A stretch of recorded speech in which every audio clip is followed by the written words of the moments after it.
The West, late 19th century, where the wind blew across fields of gold and the sound of trains mingled with the breath of the earth. In the small town of Willow Creek, a man named Samuel Hayes stood silently on the dusty train platform, his somber eyes watching the fading white smoke. He had sworn never to open his heart again, not after the loss, not after the pain that had cut into his heart like a cold knife. And then she appeared, a woman from the Far East. Clara Whitmore stepped off the train with a small suitcase, her skirts dusty, and a tear rolling down her cheek. A tear that made his heart, which had been frozen for years, flutter for the first time in years. If it were you, in a barren land where people rarely dare to believe in good things, would you have the courage to open your heart once more? Today's story is about a man who did not seek love, but found a home in the wilderness, and a woman who did not seek happiness, but sowed hope in a withered heart. They made no promises, just quietly learned to live kindly, together rebuilding a house of faith and love in the middle of a land where winter had swallowed everything.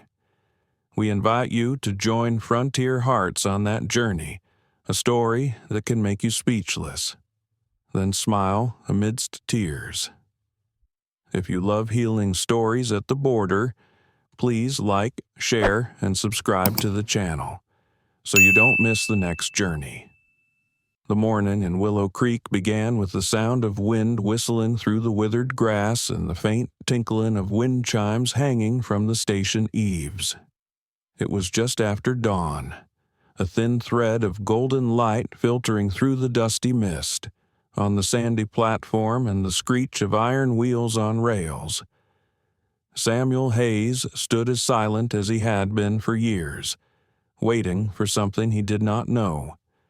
He wore an old, frayed woolen coat, the color of a moorland after a rain. The wind blew hard, whipping red dust around the legs of his trousers, which were covered with dried mud. Samuel did not mind. He was used to the biting cold, the dry, metallic smell of the railway, and the howling wind through the valley. Everything was wild here, even the people. Samuel had been a cavalryman through the gunsmoke-soaked years of the Dakota Territory. After the war, he returned with an invisible wound, one that couldn't be mended with needles or thread or brandy. He lived alone on a small farm 2 miles from town, where the grass grew tall and the stream flowed over the pale rocks. His life was neat and quiet up before sunrise. Feed the horses, light the fire, and go to the fields. No one came, no one left. That's the way he wanted it. A world where no one hurt anyone, because there was nothing left to lose. And then, that morning, the train appeared. A distant, thunderous rumble echoed, accompanied by thick plumes of smoke. The black, steel-stained train slid into the station, shaking the parched earth. Samuel frowned, tilting his head as if trying to hear it better. The sound reminded him of distant cannon fire. But this wasn't war. It was just a train carrying people from the Far East. People fleeing the city, seeking opportunity or running away from something. Samuel had no reason to go to the station that morning, but a letter from Emily, his sister who lived in Cedar Falls, had brought him here on horseback. Emily spoke of a poor woman who was looking for shelter, and that he needed someone to help him cook and keep the house alive. Samuel read the letter several times, then crumpled it up and threw it into the fire. He didn't need anyone. He'd lost too much to believe in attachment. But Emily, as always, did as she pleased. The train screeched to a halt in a white mist. Passengers began to disembark, their heavy boots making heavy tracks in the damp dust. Samuel stood a few feet away, leaning against a rusty lamppost, his gray eyes scanning the crowd silently. Then he saw her. A young woman, slender, stepped down from the third carriage. Her ash-gray dress was blown askew by the wind. The hem caught on the iron steps, causing her to stop for a moment. She bent down to remove it, moving slowly and carefully, as if afraid of disturbing someone. Her wide-brimmed hat was tilted back, revealing a few strands of chestnut hair that fluttered in the sunlight. She carried a worn leather suitcase in her arms, its handle faded and covered with dust from the long journey. Something about her appearance made Samuel suddenly quiet. No more sounds of train, people, or wind. There was only the image of a stranger, standing in the steam, silently wiping a tear with an old glove. He didn't know why he took a step forward. Maybe it was because of the light reflecting off that transparent drop of water. Maybe it was because of the small shoulders trembling slightly in the wind. Or maybe it was because he suddenly realized it had been a long time since he had seen anyone cry because he had come to an unfamiliar place. Samuel took a breath, his chest tightening. He told himself, "Don't do anything stupid. She's none of your business." But he kept walking. When she raised her head, those eyes, clear and tired, met his. "Are you Mr. Hayes?" Her voice trembled slightly, mixed with hope. Samuel paused. He did not answer immediately. For a moment, he thought of the letter burned in the stove. He should say no, should turn away, but those eyes, hidden deep in them, was fear, a fragile belief in something kind. "Yes," he heard himself reply hoarsely. "I am Samuel Hayes." She nodded, holding the suitcase tightly. A small smile crossed her lips, as thin as a breath, but then she leaned down and whispered, "Thank you for picking me up. I don't know where I would have gone if no one was here." Samuel wanted to say that he hadn't meant to come, that it was a mistake on his sister's part, but the words got stuck in his throat. Instead, he nodded, held out his hand, and said simply, "Come with me. It's a long way back to the farm." She looked at him, hesitant, then placed her small hand on his. For the first time in years, Samuel felt warmth from another person, warm, real, and it made his heart skip a beat. The two walked silently across the platform, where dust rose up in a cloud under their shoes. Behind them, the train took a deep breath, then whistled loudly before pulling away, the echoing metallic sound fading into the air. Samuel turned back for a moment, watching. The white smoke dissipated in the morning sunlight, leaving behind a vast, open space. He realized that his life, against his will, had just begun a new beginning, just like that train, which had left forever. As the carriage rolled out of town, Samuel glanced at the woman beside him.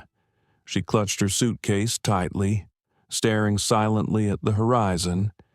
He didn't know her name yet, but in the pale morning light, he had a feeling that this journey would not only bring a woman to his home, but also bring him to something long lost. The carriage rocked gently down the red dirt road out of Willow Creek. The wind carried the scent of hay and damp pine, lingering from the night's rain. The sun had just risen over the distant hills, turning the wild grass and swaying wooden fences golden. Samuel held the reins tightly, his eyes fixed straight ahead, while the woman beside him remained silent, clutching the leather suitcase as if afraid someone would snatch it away. Her name was Clara Whitmore. He knew from the label on the suitcase the handwriting was black, slanted, thin and delicate. But Samuel didn't ask. He wasn't good at making conversation, and he didn't want to know anything else that might occupy his mind. but every now and then, when the wheels hit a pothole, she would lean in slightly, and the faint scent of the scarf around her neck, dried lavender and road dust, made it impossible for him to completely ignore her.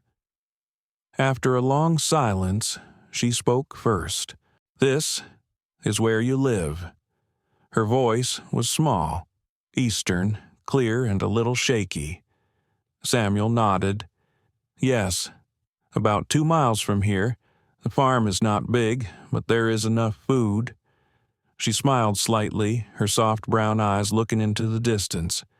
"I used to think this land would be all wind and stone, but it seems kinder than I thought."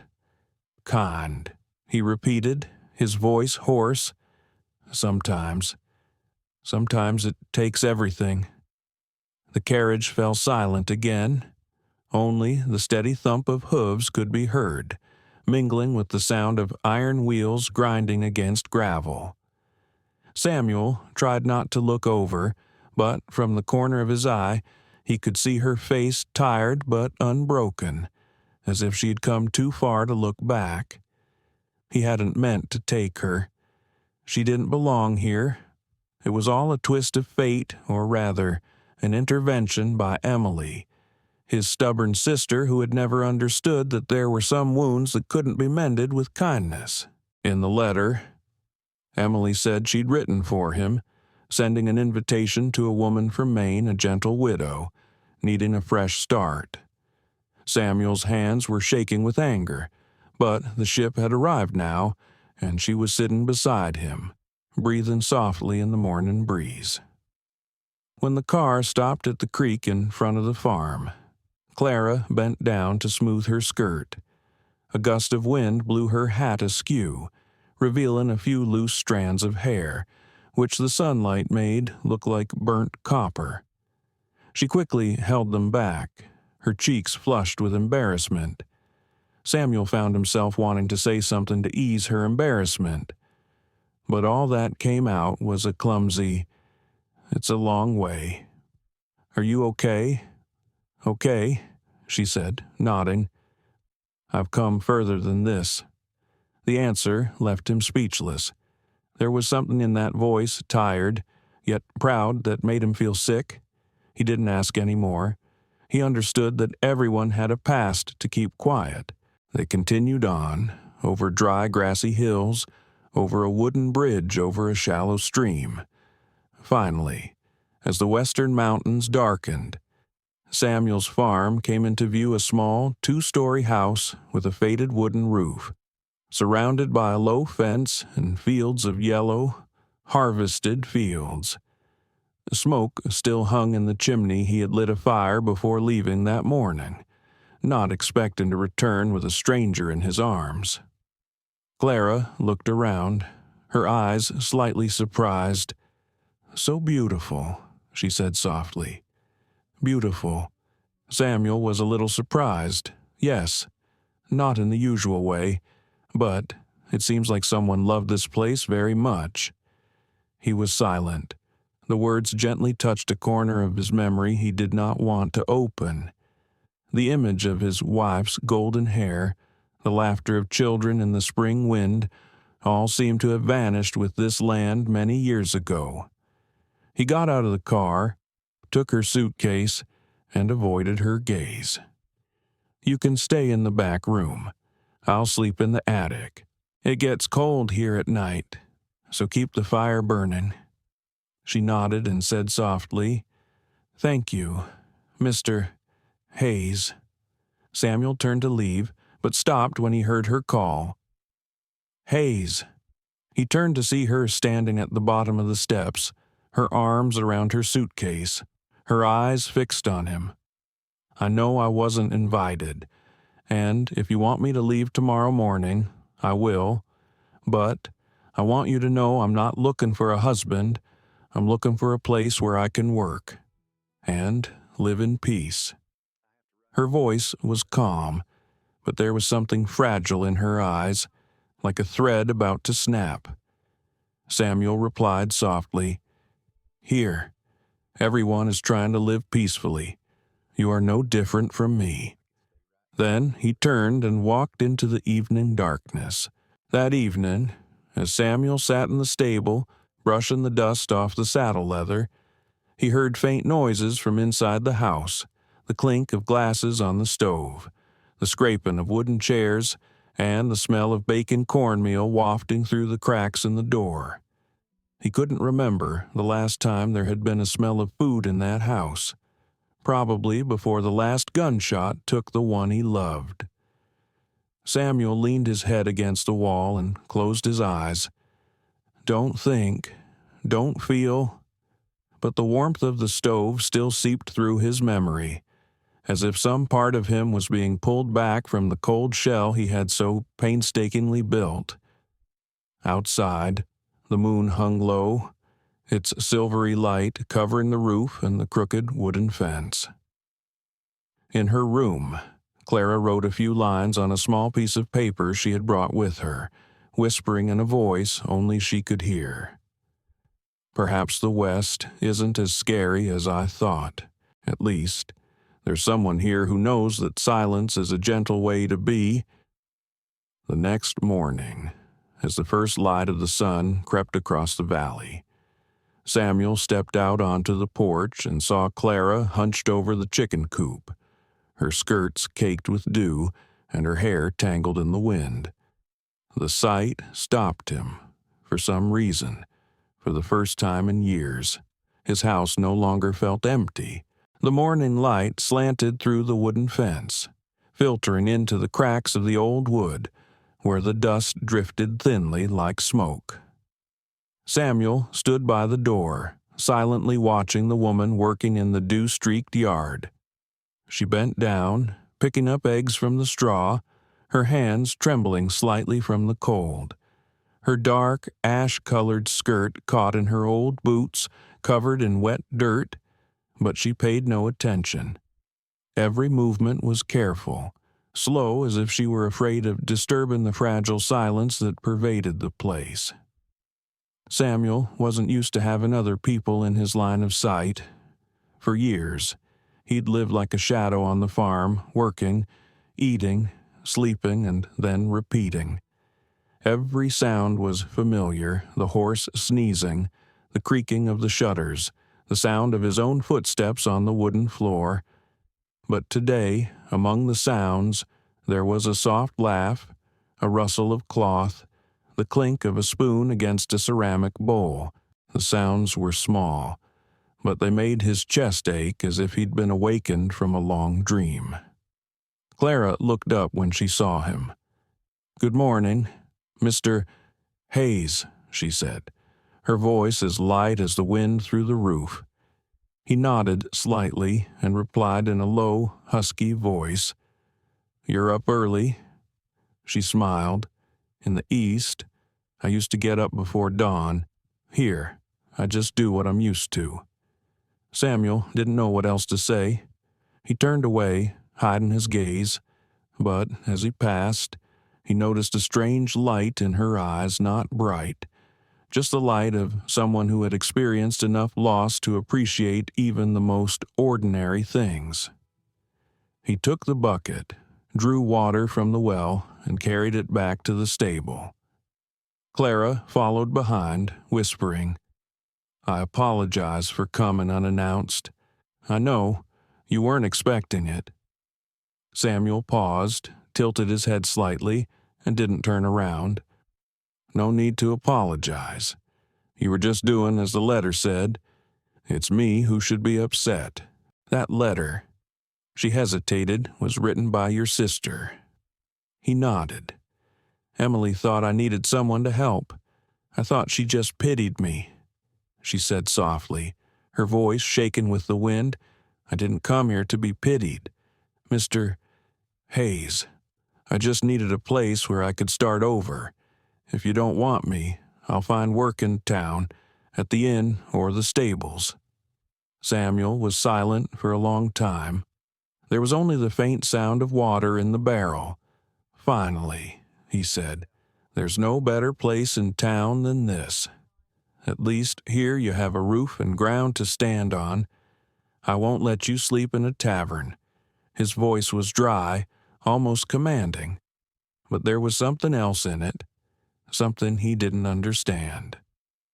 Clara looked at him, her lips trembling slightly, then nodded. "Well, thank you." She bowed her head, hugging the scarf back around her neck. Samuel caught a drop of dew on her eyelashes, not knowing if it was dew or tears. He was about to turn away, but then blurted out, as if in a slight scolding to himself, "Let's go. I only have a little wood to chop before the sun is high in the sky." They walked together toward the stables where the old wagon was parked. Samuel retied the reins and held out his hand to help her into the wagon. She hesitated for a moment before placing her small hand in his. It was cold, but soft, and brought back a distant memory, his wife's hand, trembling just like that when they left their first home to start a life on the frontier. Samuel let go quickly, as if afraid to think more. He climbed into the carriage and pulled the reins. The wheels scraped against the ground, and the horse sneezed in the wind. They did not speak again as they drove to the southern fields. There was only the sound of the wheels and the horse's hooves, mixed with the wind blowing through the dry grass. Sometimes Clara would turn to look at him, as if she wanted to say something, but then she wouldn't. Samuel didn't look back, just stared at the road. Every time she moved, her skirt brushed against his arm, and that unfamiliar feeling made him feel both so close and so far away from her. As the car passed the old house by the stream where only the stone wall and shutters remained, Clara asked, "Whose house was that someone who used to live here? Now all that remains is the foundation." She nodded slightly, her eyes following the broken porch. "In the east, the houses are so close together. I used to think I couldn't stand this vast emptiness, but now I see that maybe, sometimes, the emptiness makes people breathe easier." Samuel turned, looking at her for the first time in a long time. That sentence, seemingly simple, touched the place he buried deep in his heart. He didn't answer. He just inhaled gently, smelling the dry wind and the faint scent of lavender in his hair. Something inside him was cracking a tiny crack, like the first crack in the spring ice. When they reached the field at the end of the valley, Samuel pulled his horse to a stop. "Let's go home," he said softly but firmly. Clara looked at him, then at the small wooden house in the distance. There was fear and peace in her eyes. "Home," she repeated, her voice low, as if afraid of shattering something fragile. Samuel got out of the carriage, opened the door for her, and stepped in first, letting her follow.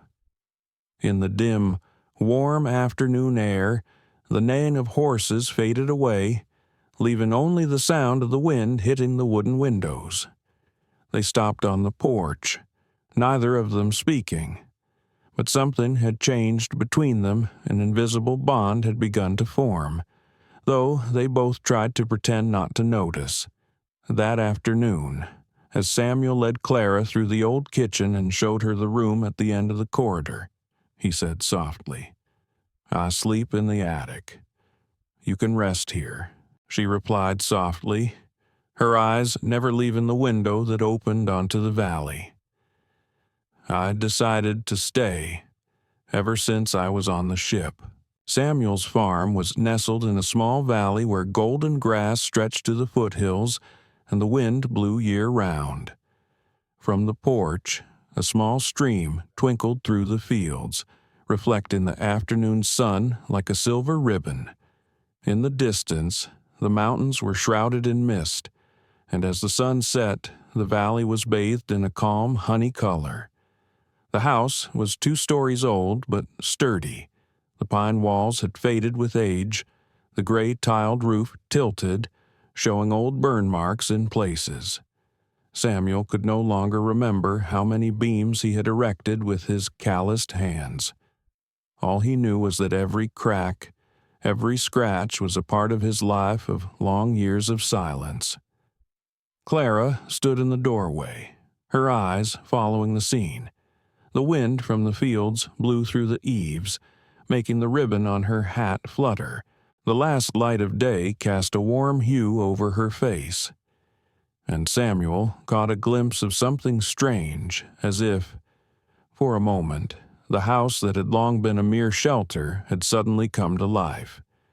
He opened the door and walked ahead. "Room at the end of the hall on the left," he said, his voice low and husky, avoiding her gaze. "I sleep in the attic. You're safe here."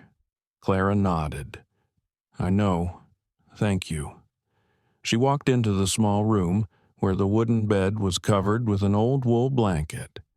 The window opened to the west, looking straight into the sunset. She put her suitcase on the table, then stood still for a long time. The smell of pine and old ash hung in the air, with a hint of hay. She touched the sill lightly, where the paint was peeling, revealing the wood. Everything was simple, but sturdy like the man who had built this house. When Clara returned, Samuel was still standing outside the door, holding the oil lamp.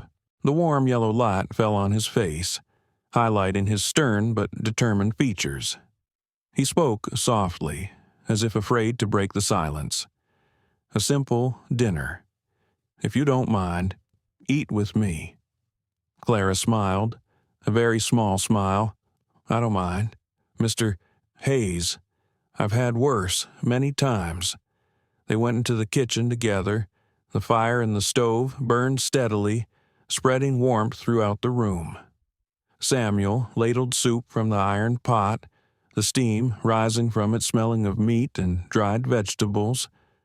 Clara helped him set the bowls, her hands shaking slightly with surprise. When they sat down, they faced each other across the long wooden table. No one spoke. The sound of spoons hitting porcelain bowls and the wind whistling outside were the only sounds. Samuel glanced at her occasionally, then looked down again. He saw her eat slowly, her eyes following the flickering light of the oil lamp on the wall. In the light, her eyes were honey brown, reflecting an unnamed sadness. "How far did you come?" he said suddenly, his voice as soft as a wind. She looked up, a little startled by the question. "From Boston, more than 2,000 miles. It's a long way," he replied, then added slowly, "Is anyone waiting for you there?" She shook her head. "No one." Samuel nodded. He didn't ask any more questions. The answer was familiar. People only came to the West when they had nowhere else to go. He knew because he had been there himself. After a while, Clara spoke softly, as if confessing. "I decided to stay on the ship." He raised his head and looked at her for a long time. "Why?" "Because when I read your name on the letter, I thought, maybe this is the last place I have a chance to live as a human being, not having to please anyone, not having to fear being abandoned." Her voice faded. The light fell on her cheeks, making the tears that had just fallen sparkle like glass beads. Samuel didn't know what to say. He just looked at her, then turned away slightly. Something in his chest tightened, a feeling of both pity and fear. He wasn't used to other people's tears. He had seen blood before, but tears made him feel naked. He stood up and said softly, "You should go to bed early. There's a lot of work tomorrow." She nodded, her voice small. "Yes. Thank you for dinner." As she passed him, the hem of her skirt brushed against the sleeve of his coat, leaving a faint scent of dried flowers. Samuel stood still, watching her as she ascended the wooden stairs, his feet swaying slightly in time. He looked at the oil lamp in his hand, then back at the table where her soup was half empty. still warm. That night, Samuel did not fall asleep right away.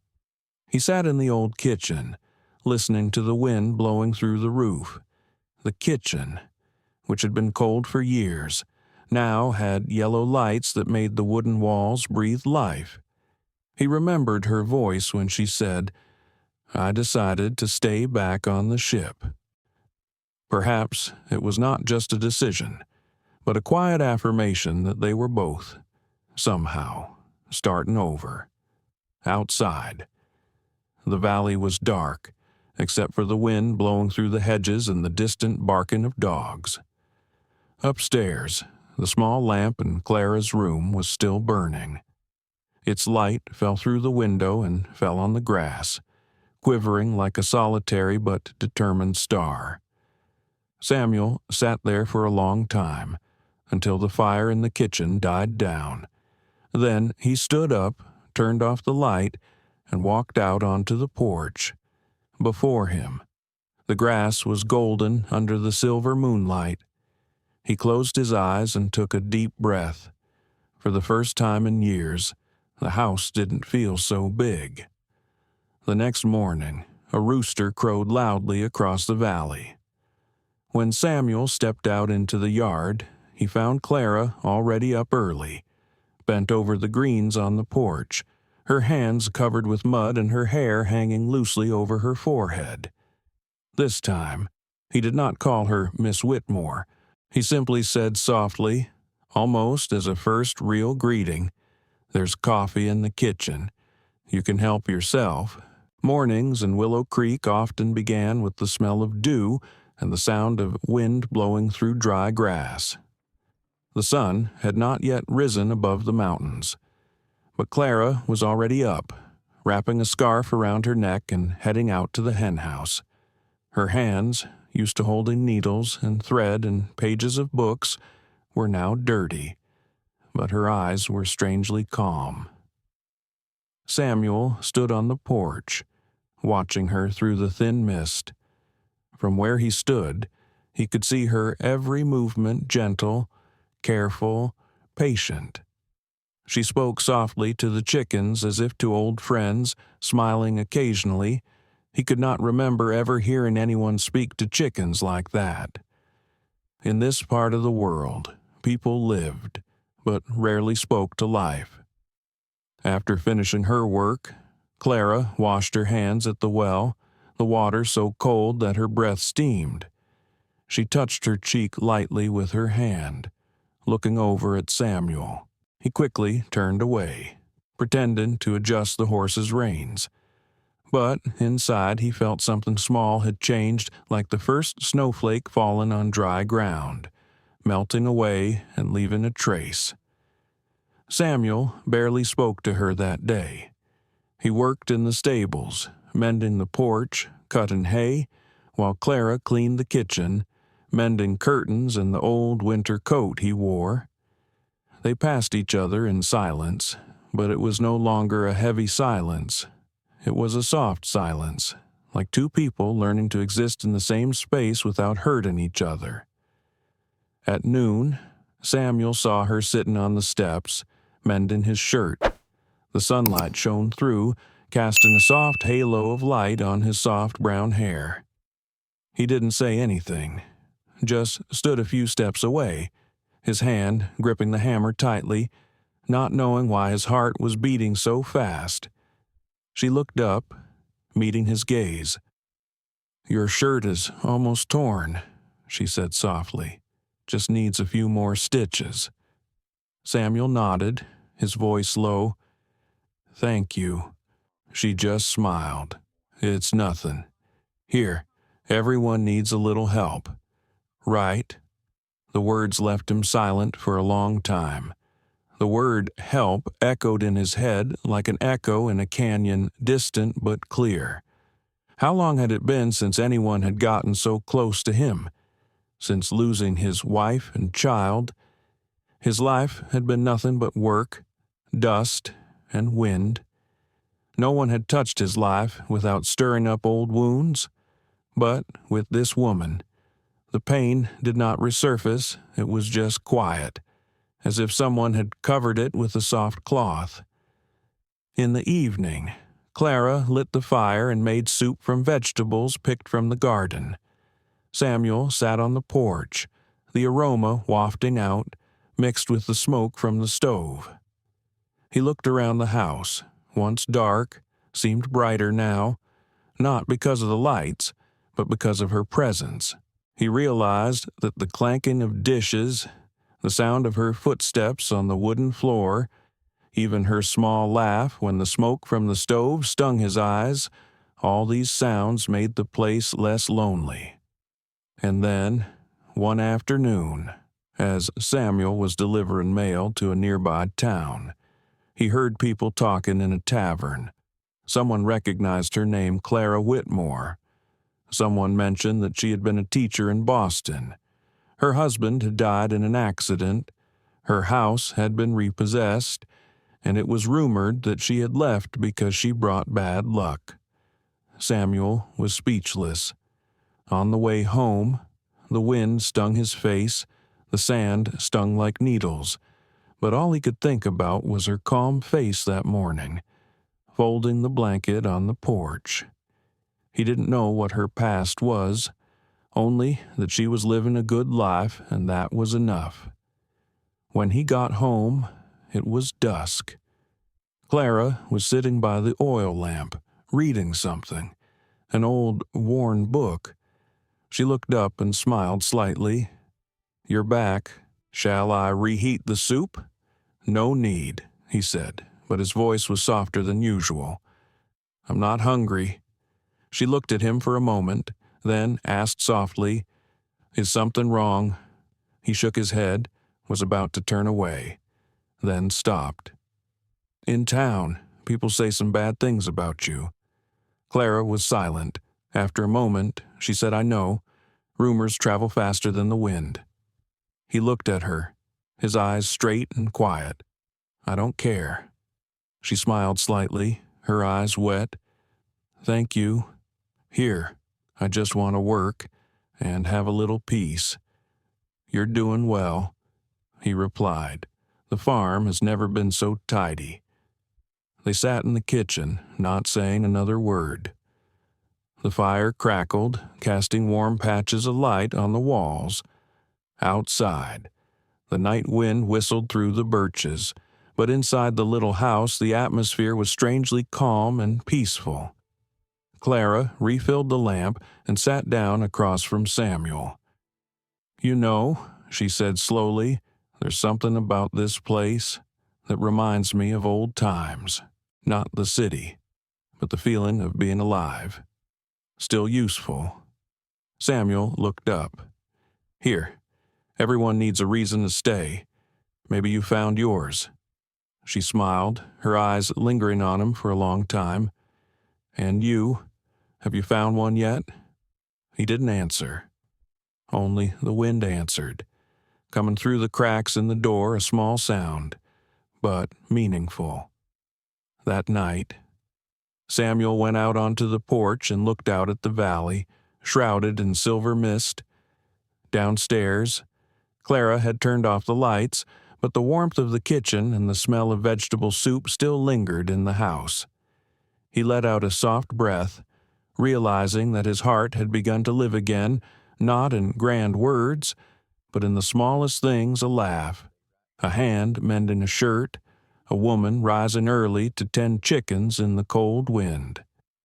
The next afternoon, as the sun set behind the mountains, Clara passed the stables and saw a small, weed-covered headstone. The faint inscription on the stone stopped her in her tracks. Behind her, Samuel stood silently, his voice low and low. "That is my wife and my son." The sunset slowly fell over the valley, dyeing the dry fields a golden yellow and coating the dusty road with a layer of copper. In the small space behind the stable, the wind blew gently, stirring the grass, revealing a low stone tablet, worn by time. The hand-carved letters were blurred, only sparsely readable: Mary Hayes, Levi Hayes. Clara stood still, her breath catching in her throat. She didn't know what to say. For a moment, the world seemed to stop. There was only the wind, the smell of dry hay, and the silence between two people who had once been strangers. Samuel stepped closer, his boots trampling the withered grass. The last light of day shone on his face, highlighting every line of hardship. He bowed his head, gently brushing the dust off the tombstone, his large, calloused hands trembling slightly. "My wife," he said, his voice low but light as the wind, "and my son. They died that winter. The cold lasted longer than the war." Clara took a deep breath. She wanted to say something, a word of condolence, or even the simplest sympathy, but her throat felt tight. Finally, she managed 3 words, as soft as a rustle of dry leaves. "I'm sorry." Samuel nodded, not looking at her. No one needs to apologize for something they didn't do. He stood up straight, his eyes fixed on the distant mountains. In the dim light, his silhouette stretched out on the ground, lonely and steadfast like an old pine tree in the wind. "I thought," he added after a moment, his voice so low that Clara had to lean in to hear, "if I left, I would take them with me, but I couldn't. They belonged here, where I could still hear their laughter in the wind through the fence." He paused, smiling faintly, but the smile hurt more than his tears. "I buried everything here, my heart." Clara took a step forward, standing beside him. They didn't look at each other, just stared at the headstone. The wind picked up, whipping a few weeds around them. "Maybe," she said softly, "it would be easier for them to know you're still here, keeping this place alive." Samuel was silent. For a moment, his shoulders shook slightly. Then he said, his voice hoarse, "I'm not sure. Sometimes I think if I went with them, maybe things would be easier." Clara looked at him. The last light of the sun fell on his face, highlighting the lines around his eyes not just from age, but from deep grief. "But you didn't go," she said, "and that says more than anything." He turned and met her gaze. In the vast space, their eyes met quiet, real, and knowing. Without words, an invisible string was stretched between them, not love, but recognition. The sympathy of 2 people who had lost so much but still chose to stay. They stood there for a long time, until the sun had set, leaving only a pale pink glow on the horizon. The horses in the stables neighed softly, and the wind through the fences rustled like an old song. Samuel let out a small breath, as if a burden had been lifted. "You don't need to see this," he said. "I didn't mean for anyone to come here." Clara shook her head. "It's okay, I think. Sometimes sharing your pain is a way to keep the memories alive." He looked at her thoughtfully. "You sound like someone who's lost."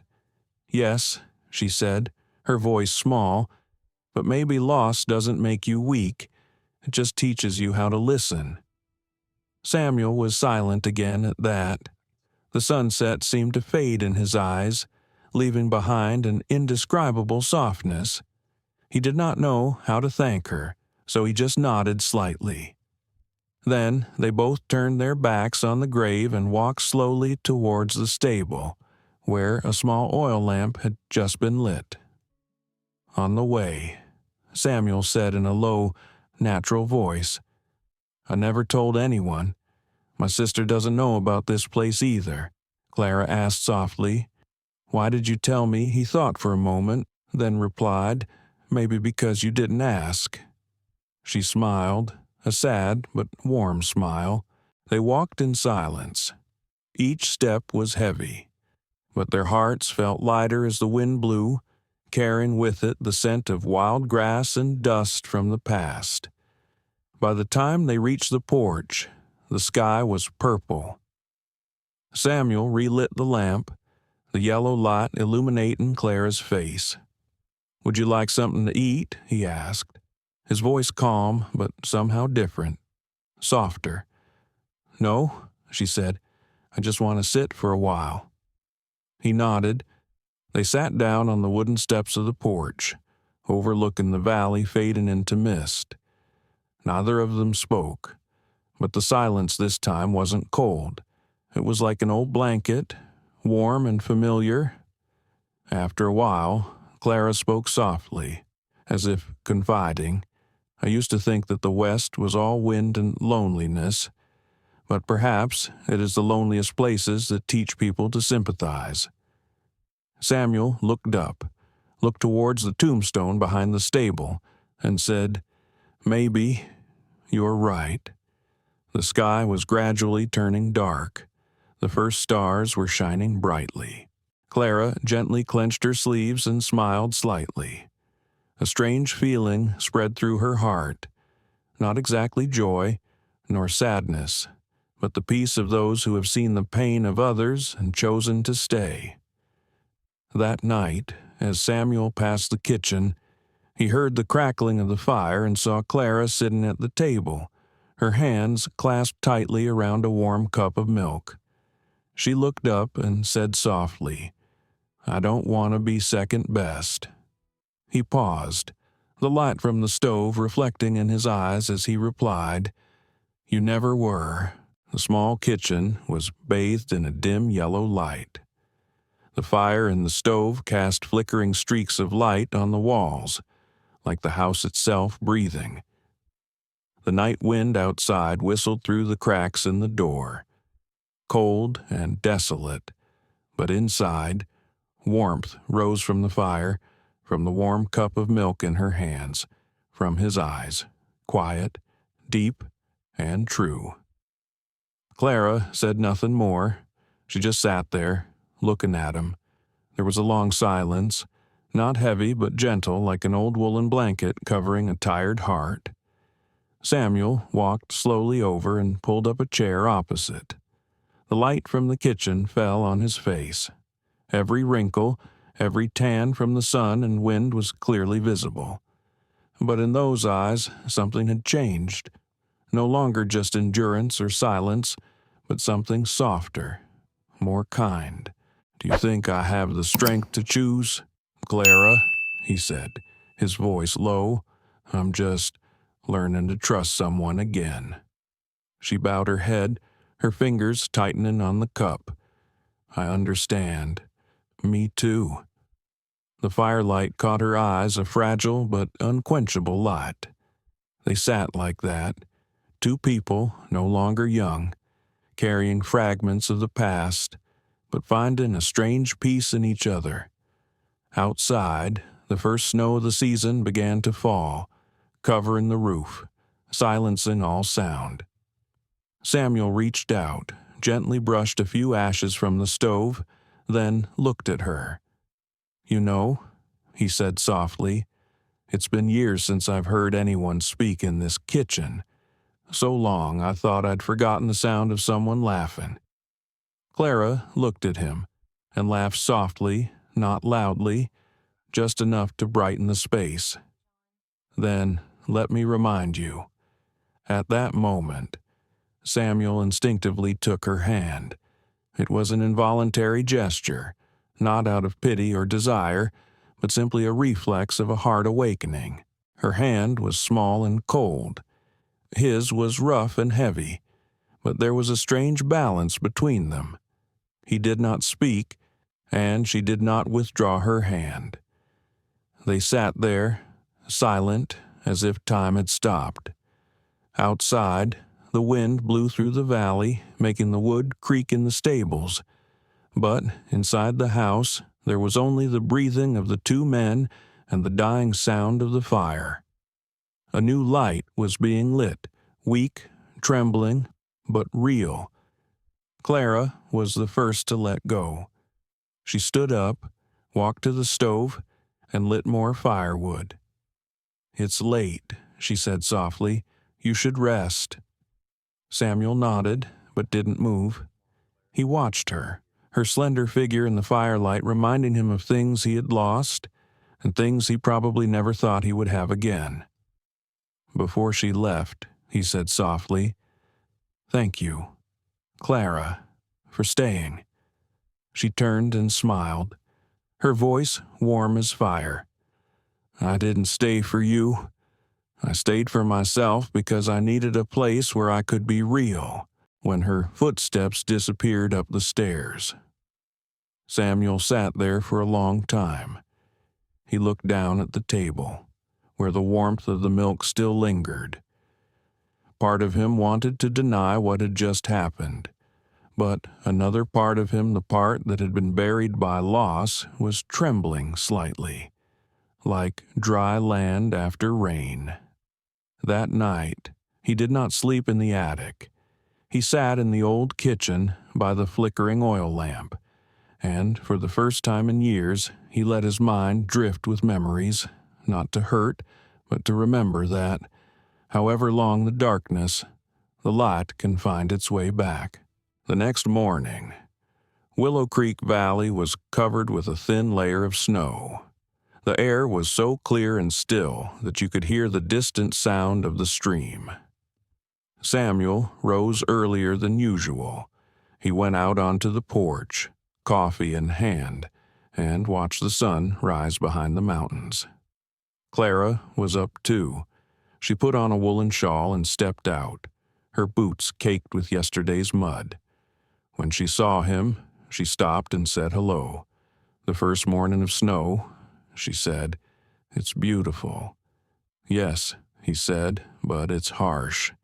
Winters are never easy here." She smiled, her cheeks pink with cold. "It's not the hardships that are scary. The scary thing is to live without believing in anything." Samuel looked at her, silent. Her words lingered in him, simple, yet true. He suddenly remembered the moment in the kitchen last night, her hand in his. The small warmth, but enough to warm his cold soul. He realized that, even though he did not understand what was happening, he knew one thing for sure: her appearance was no longer a mistake of fate. It was an opportunity, small, fragile, but precious as the light through the winter curtains. As they walked to the stables, snow fell gently on their shoulders. Clara caught a few flakes in her hand, watching them melt in her palm. "You see," she said, "they melt so quickly, but when they fall to the ground, they whiten the fields. The way little things can change a life," he replied. She turned to him, a smile so pure it made his heart ache. "Maybe that's why I stayed." Samuel didn't answer. He just bowed his head, led the horse out, and said in a low voice, "Tomorrow, I plan to rebuild the east fence. This monsoon is likely to break the stakes." "Let me help," she said. "No need," he countered. But then he added slowly, "If you want, then okay." She chuckled. "I wanna." In that moment, he realized sometimes healing doesn't come from promises or grand actions, but simply from having someone willing to do the most ordinary things with us. Rebuilding a fence, cooking a meal, or sitting quietly in a warm kitchen. The next afternoon, they went out into the eastern fields together. Clara wore gloves. Samuel carried the bundle of wire. In the pale winter sunlight, the two figures worked silently side by side, not speaking much, just exchanging glances. And with each hammer stroke, each puff of smoke, Samuel suddenly realized life had returned where there had been only ashes. The morning wind, cold from the distant mountains, whipped through the rows of half-implemented wooden stakes. The ground was damp and smelled of grass and mud. Clara knelt beside the fence, her hands red and cracked, bleeding from the wire cutting into her skin. But she did not stop. every time she pulled a wire stretched between two stakes. She looked up and inhaled deeply, letting her breath mix with the smell of earth, iron, and new life forming. Samuel worked beside him. He was quiet as usual, but today his gaze was different, focused, not just on the fence, but on the woman who was braving the wind and earth with him. She was not as fragile as he had thought. No complaints, no requests for help, just quiet, persistent, as if the work itself were mending something inside her. He paused, wiped the sweat from his brow with a towel, and looked over. "You'll cut your hand," he said softly. "Just a few scratches," she replied, still not looking up. "I've been through worse." He was silent, but there was a glint of respect in his eyes. The sun gradually rose, the soft light shining through the distant treetops, dyeing the grass a golden color. The wind carried the sound of insects and the smell of smoke from the distant kitchen. Samuel added a few more wooden stakes, then carefully handed Clara the remaining steel wire. "You can use it. I have enough here." She looked at him, shaking her head slightly. "We're working together. No one needs to give in." But he still placed the coil of wire in her hand, his voice firm but gentle. "Just take it. Your hands are smaller. It's easier to spin this thread than mine." She laughed, light and clear as the sound of porcelain bells. "You're looking for a reason to be nice, aren't you?" He just laughed, this time for real. "Maybe." They worked until noon. Sweat soaked into their shirts, and Clara's gloves were torn at the tips. But the fence was coming up straight, strong, like a new boundary between solitude and trust. When they stopped to rest, Samuel sat down on a rock and poured water from a tin can. He handed her a cup. "Drink." Clara took it, her hand brushing his a brief moment, but enough to make his heart skip a beat.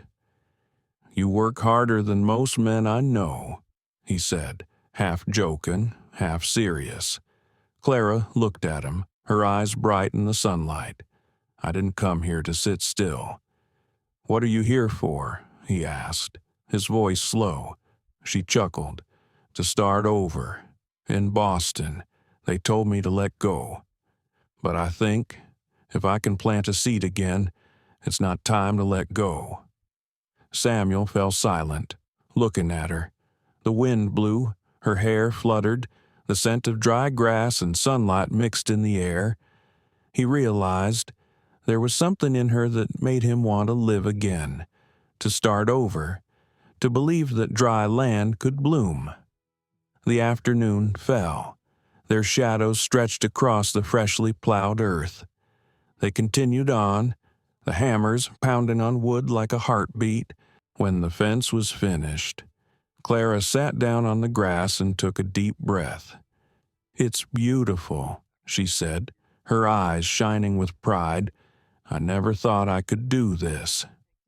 Samuel followed her gaze. The wooden fence stretched out, dividing the field into neat, even plots. "You did it because you weren't afraid to get your hands dirty," he replied, "just like I'm no longer afraid of you changing my life." Clara turned back, smiling slightly, her voice small but firm. "Sometimes change is a good thing, even if it is just opening a door to a little more light." He looked at her for a long time, then nodded. "Maybe you're right." A strong wind blew, swirling the grass around them. Samuel raised his hand to shield his eyes, accidentally touching her shoulder. They stood closer, their breaths mingling in the afternoon sun and the red dust. No one spoke, but in that silence, something very real grew, not impulsive passion, but trust, the peace of having someone to stand with in this vast world. They packed up their tools and returned as the sky turned golden. The fields behind them were dyed in the sunset light, and the newly built wooden fence was like the new horizon of their lives. Back home, Clara cooked dinner. Samuel lit the fire, the stove light illuminating both their faces. When she set down the bowl of soup, he saw the red, bloody marks on her fingers. "Give me your hand," he said. She flinched. "It's okay, just a little scratch. Give me your hand." His voice was low, but firm. She hesitated, then held out her hand. Samuel took a clean towel, dipped it in warm water, gently wiped away the blood, and wrapped it in a small piece of cloth. She looked at him, her eyes piercing into the deepest part of his soul, a place where there had been only darkness. "You didn't have to do this," she said, trembling slightly. "I know," he said, his voice low, "but I wanted to." They sat still, close enough to hear each other's heartbeats. The fire in the kitchen crackled, and outside the wind had died down. Clara looked at him for a long time, then said slowly, "You know, when I first came here, I thought this place was all wind and loneliness, but now I realize this land has its own rhythm," Samuel replied, his eyes never leaving her. "You helped me hear that rhythm again." That night, the wind blew gently through the porch.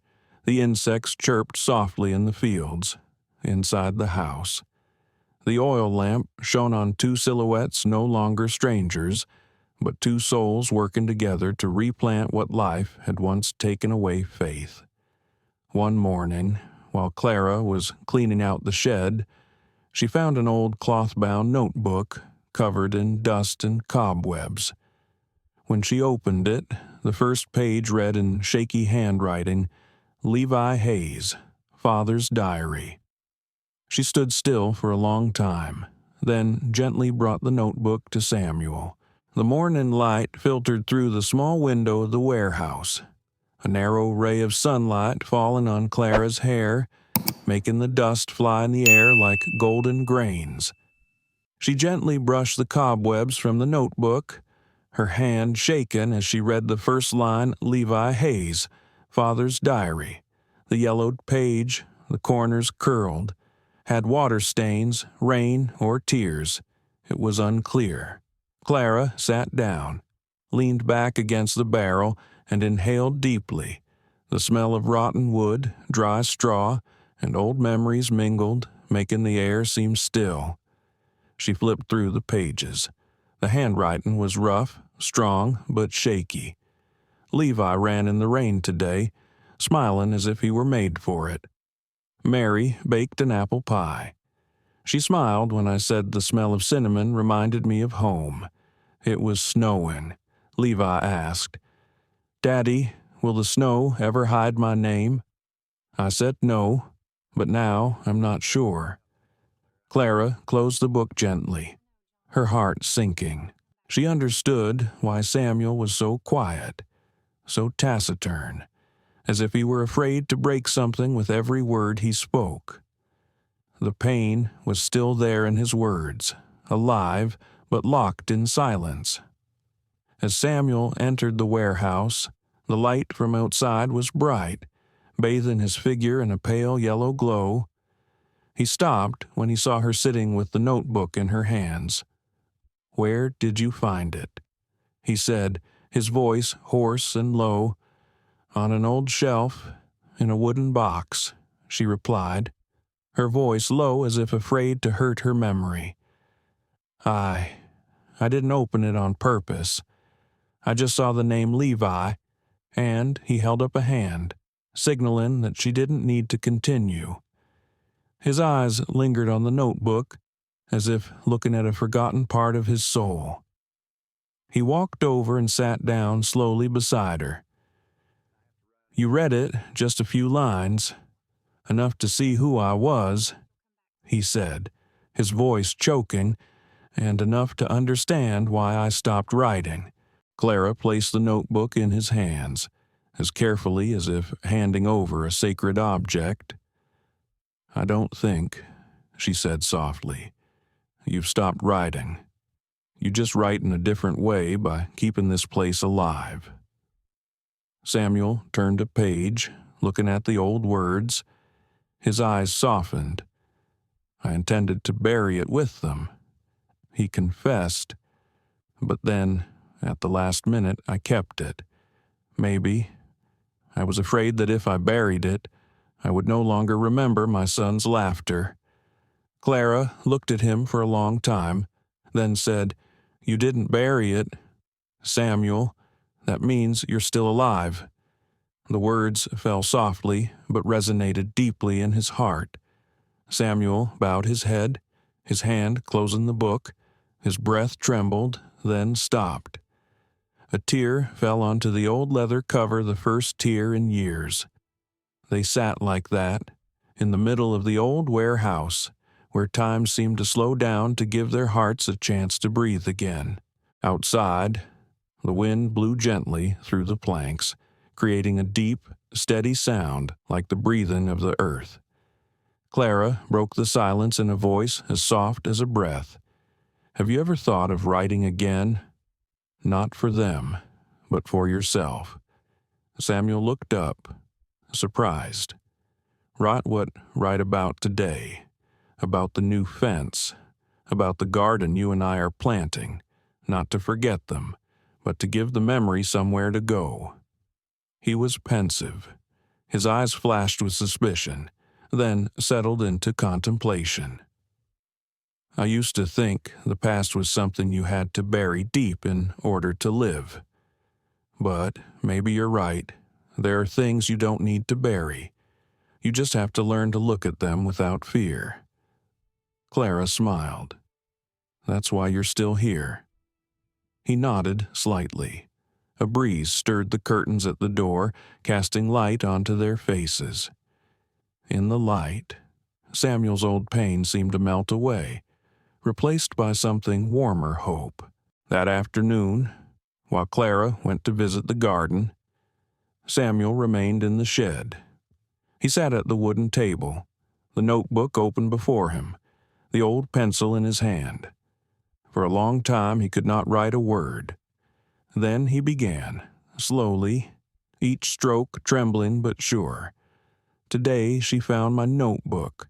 I thought I had lost all words, but it turns out I just had no one to talk to. Clara said I was still alive. Maybe it was true." He stopped writing and smiled softly. The sound of the wind outside mixed with the rustling of leaves sounded like the sigh of heaven and earth after the rain. That evening, Clara walked into the kitchen and found Samuel sitting at the table, his hands still stained with graphite. "Are you writing again?" He looked at her, his eyes softening. "Just a few lines. For Levi, for myself," he replied, "and maybe for you." She stood there, her heart beating lightly.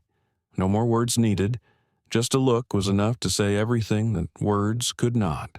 Between them, the fragile bond of trust had become strong, like a thread sewing together two once torn wounds. Night fell and it began to rain. In the warm kitchen, Clara made soup while Samuel mended the old door. As the rain fell harder, he looked at her and said softly, "You have filled this house again." That evening, Clara opened her new diary and wrote the first line. He remembered his child's name and trusted me enough to tell him. The rain fell steadily on the tin roof, each drop tapping rhythmically like a lullaby from heaven and earth. The small kitchen was lit by an oil lamp placed in the middle of the table. Steam rose from the soup pot, spreading the sweet aroma of stewed vegetables and meat, mixed with the smell of wood burning in the stove. That space, which had once only echoed with the sound of wind and silence, now had the scent of people, of life. Clara stirred the soup, occasionally glancing at Samuel, who was bending over the door. He was holding a wooden hammer, fixing the rusty hinges. The rain outside was beating down on the porch, but inside, the orange light embraced them both, as if in protection. "This door used to be in my father's old house," Samuel said, his voice low and husky. "I took it with me when I built this farm, maybe because it was the only thing that survived the fire." Clara paused, looking at him. Many people would throw away their past to feel lighter, but you kept it. He smiled, a faint but genuine smile. "There are things that if you throw away, you will forget who you were." They were silent for a moment, the only sound being the wind blowing through the cracks in the door and the creaking of wood. Clara spoke slowly, as if the words had been stored for a long time where I used to live. They said houses only really come alive when there is laughter, but I think sometimes all it takes is someone who listens. Samuel raised his head, his eyes stopping on her. "Do you think I know how to listen?" She smiled, a gentle but deep smile. "Not with my ears, but with my heart. Once I talked to you for a whole session, even though you didn't respond, but I still felt like I wasn't talking to a wall." He chuckled lightly, lowered his head and continued hammering, his voice deep and warm. "You talk too much. Even the walls can hear it." They both laughed. The laughter wasn't loud, but echoed in the small kitchen like a strange melody, both awkward and genuine enough to warm the cold evening.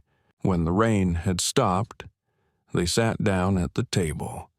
Samuel ladled soup into her bowl. It was a simple gesture, but to Clara it was a more intimate gesture than any invitation. "Thank you," she said softly. "Thank you for the smell," he replied softly. "I can't remember the last time I ate soup cooked in peace." She looked at him, the lamplight reflected on his face, showing the traces of time and fatigue. But there was a different light in his eyes now, no longer the pain of loss, but the serenity of learning to live again. She asked, "Is it hard for you to remember your child's name?" Samuel put down his spoon and was silent for a long time. Then he said, "It's hard, because I'm afraid that if I call out his name, I'll make him die again in my heart. But then I think, if I don't remember, who will?" Clara clasped her hands gently around the hot bowl. "Don't be afraid. Memories never kill. They just ask you to look at them with different eyes." He looked at her, and for a moment, there was something soft in his eyes. "Different eyes," he repeated. "Perhaps that's what you brought here." The rain outside had stopped. Insects were chirping again, and the ground was damp from the storm. Clara stood up and cleared the dishes, while Samuel added more wood to the stove. When she turned back, he was sitting there, deep in thought, his eyes following the flames. "What are you thinking about?" she asked. He replied, his voice low but warm, "I was thinking, maybe the things that seemed lost are actually just waiting for someone to touch them and bring them back to life." She was silent, then walked over and sat down beside him. "You touched them first." "Samuel, I just witnessed it." He turned to look at her, and the firelight reflecting in his eyes making them glow with life. "No, Clara," he said softly, "you filled this house again." She smiled, as light as a breath. "And you have put my heart at ease." That night, Samuel went to bed early, but Clara stayed awake. She sat at the table, opened the new diary. The first page was still blank, except for a few smudges from a shaky pen. She wrote, each line steady and slow. He remembered his child's name and trusted me enough to tell him. I think, perhaps, Trust doesn't need promises, just a look that doesn't leave me when the night falls." She closed the book and placed her hand on her chest.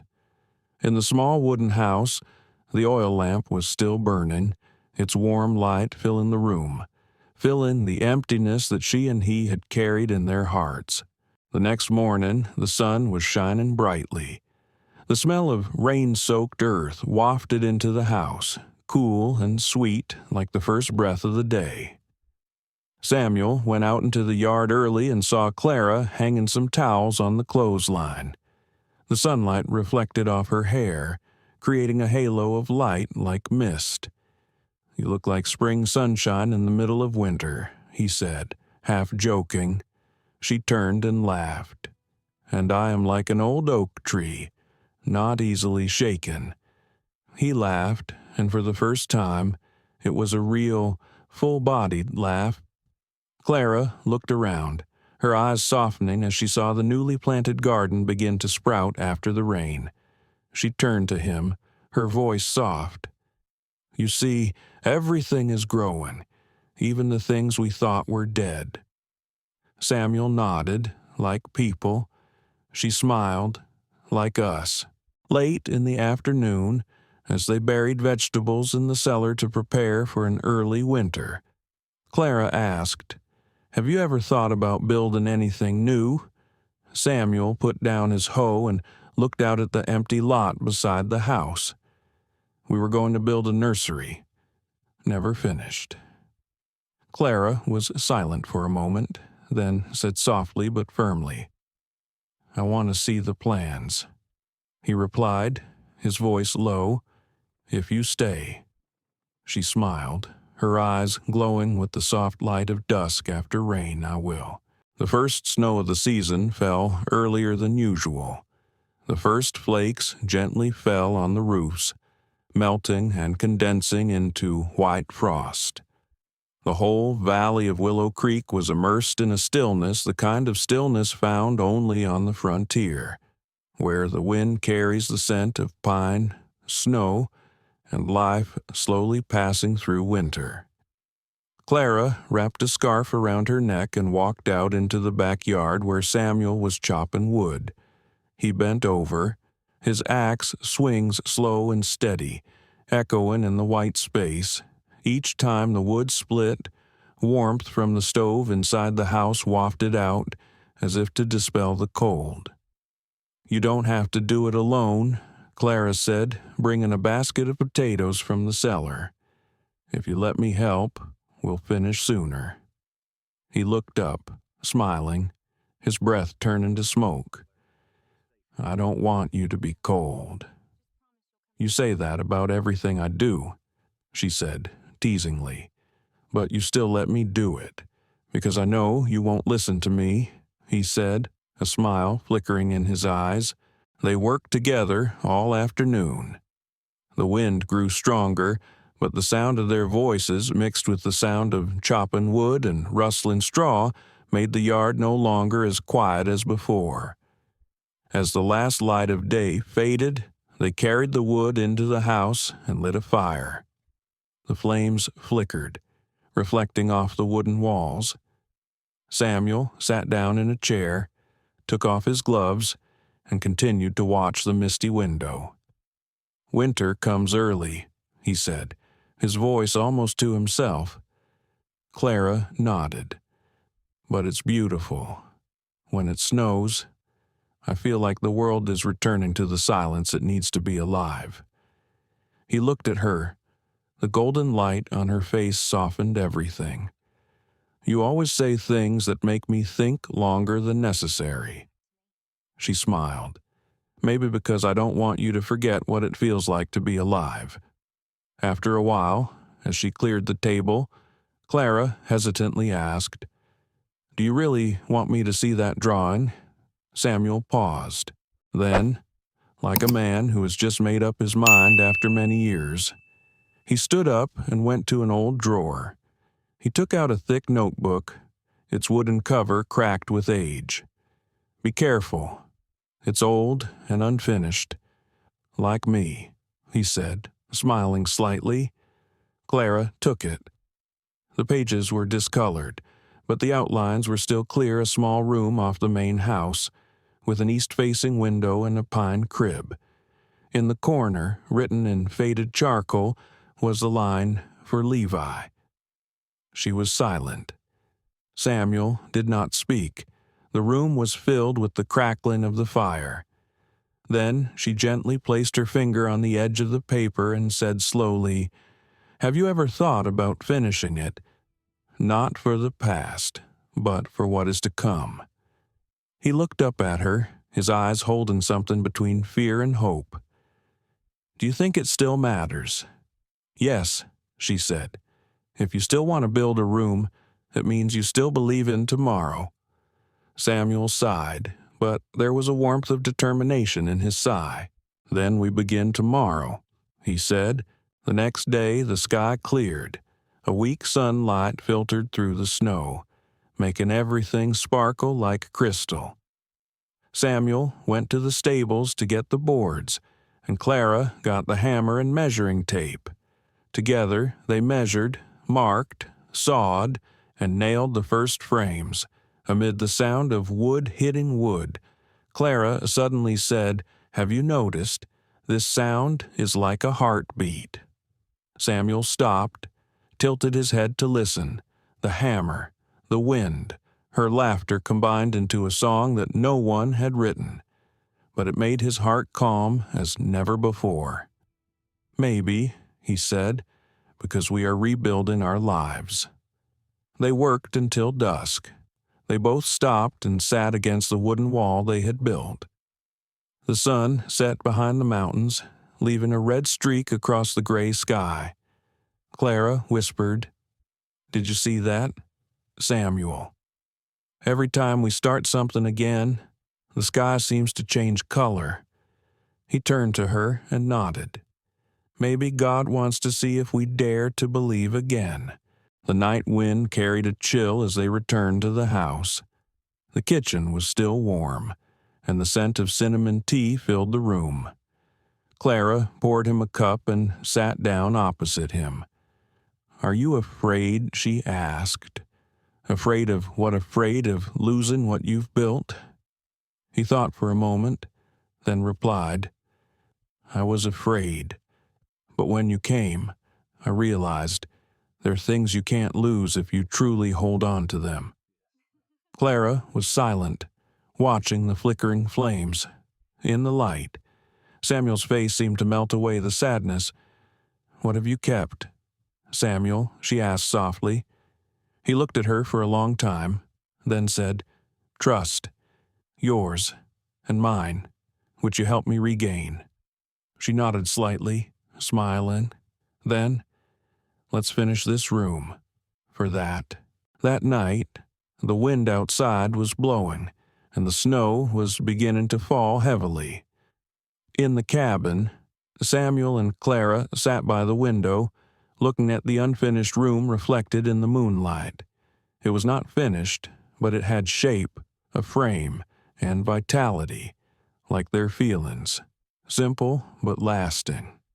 Samuel said softly, his voice warm, "Tomorrow, I will build the roof," Clara replied, her eyes still looking out, "and then I will sow the spring seeds, so when the snow melts, I will have something new to look forward to." He smiled, reaching out to touch her hand lightly. "If you stay," he whispered. She turned to him, her eyes as gentle as a spring breeze that had yet to arrive. "I told you." "Samuel, I will." A few weeks later, a letter from town brought news that the registrar would be coming to Willow Creek. That afternoon, Samuel laid the plan of the room on the table, looked at Clara, and said, "I want to do this because I want your name next to mine official." She just nodded, her voice a whisper. "Then let's do it in the East Valley, where the cottonwood trees are." The valley east of Willow Creek in late March is a quiet beauty. The snow melts slowly, revealing lush green grasses, and tall cottonwood trees stand tall, their new leaves just emerging, swaying gently in the wind. There are no churches, no bells, only nature to bear witness to the promises made by two people who have endured so much loss. Samuel woke early that morning. He donned a frayed brown coat and brushed his unruly hair. When he looked in the mirror, he smiled slightly, not at his appearance, but at the thought that he finally felt brave enough to make a new start. Clara stood on the porch, wearing a simple cream linen dress, holding a bouquet of wildflowers picked from the hillside light purple phlox and a few white pampas grasses. The morning sun shone on her shoulders, making her hair shine gold. When Samuel stepped out, he stood still for a second. In that moment, the world seemed to be all she had, the woman who had brought warmth back to a place where he had thought there would always be darkness. "What are you looking at?" she asked, her voice soft but smiling with her eyes. "Looking at something I don't want to lose," he replied, and that was the first vow of the day. Grace, Samuel's younger sister, was the only one invited to witness. She brought a basket of cakes and an old lace shawl that had belonged to their mother, saying that everything sacred should have a little of the breath of the dead. The three of them walked down the valley. The sky was pale blue, and the wind carried the scent of fresh earth and resin. When they arrived, the town official, a gentle-looking, silver-haired man, was waiting for them under the largest cottonwood tree. He bowed to them in a deep voice. No formalities are needed, just two sincere hearts. They stood side by side. No wreaths or music, just the rustling of leaves above, the gentle flow of a stream in the distance. Samuel looked at Clara, his eyes holding everything that had never been said, gratitude, admiration, and both fear and joy at being allowed to start again. "Mr. Hayes," said the officer, "do you have anything to say to Miss Whitmore?" Samuel looked at her, took a deep breath. His voice was low, a little shaky, but as steady as the ground beneath his feet. "All my life I tried to forget what hurt me, but then you came not to erase the pain, but to teach me to live with it and still smile. I know what I don't want to lose, and that is you." Clara was silent. Tears welled up in her eyes but did not fall. She gently squeezed the bouquet, then replied in a voice as soft as the wind through leaves, "I used to think that home was where you were born. But now I know that home is where you find peace. I have been looking for a place to rest, and I have found home."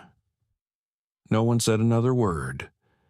Grace handed them the old lace scarf, and Samuel and Clara took both ends and tied a small knot.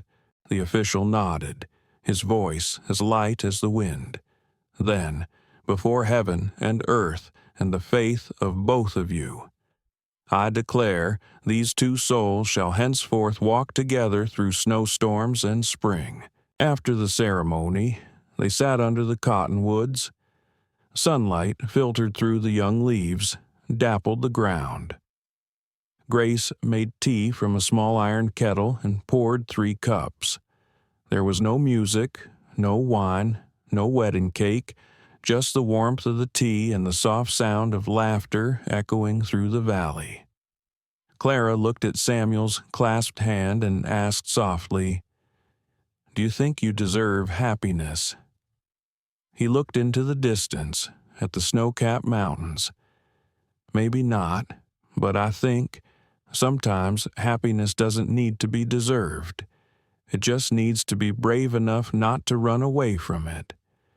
She leaned her head against his shoulder, a small smile tugging at the corners of her lips. "Then let me stay, so we can both learn to keep it. I promise," he said. That afternoon, they returned to the farmhouse. The sunset was golden across the fields, the melting snow streaked with water. As they passed the unfinished room, Clara paused. "Do you think we should finish this room?" "Yes," Samuel said. "It's not a nursery anymore. It's a room of what's to come." She looked up at him, her eyes filled with new hope. "What's next?" He smiled. "A beginning. For us." She laughed softly, a laugh that made his heart sink.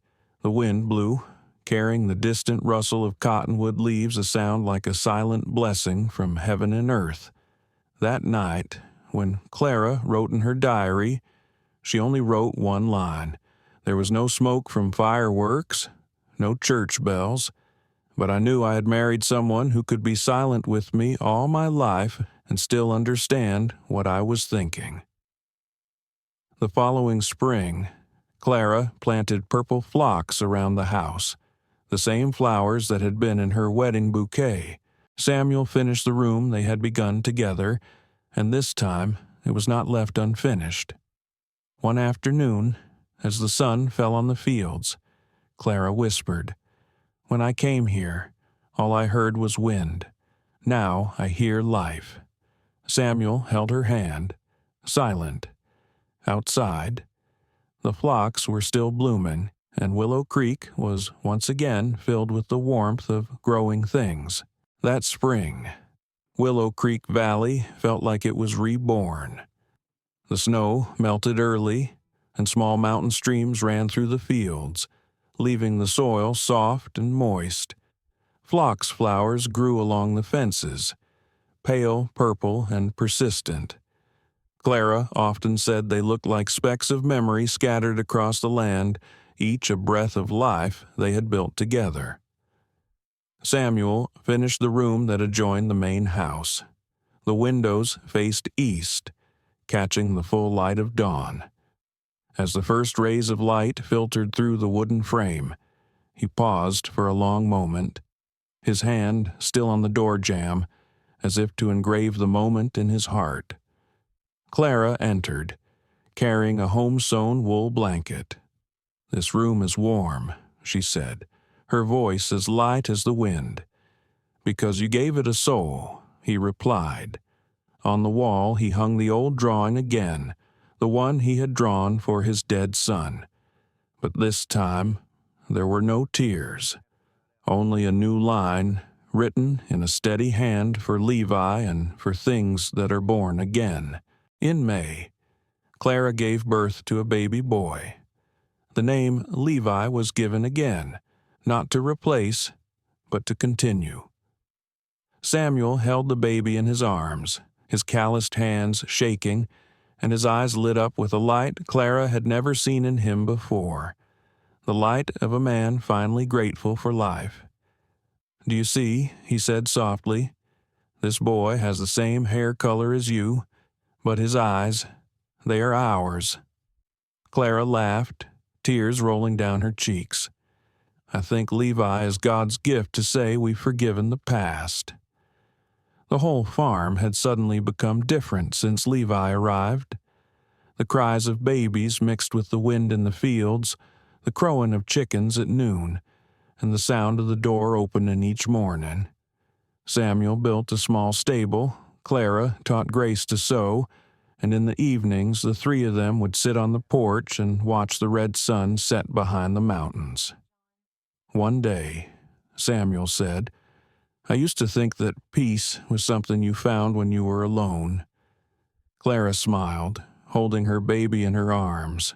"What about now?" he replied. "Now I think peace is when someone sits next to you without saying a word." That summer, the fields around Willow Creek were filled with wildflowers.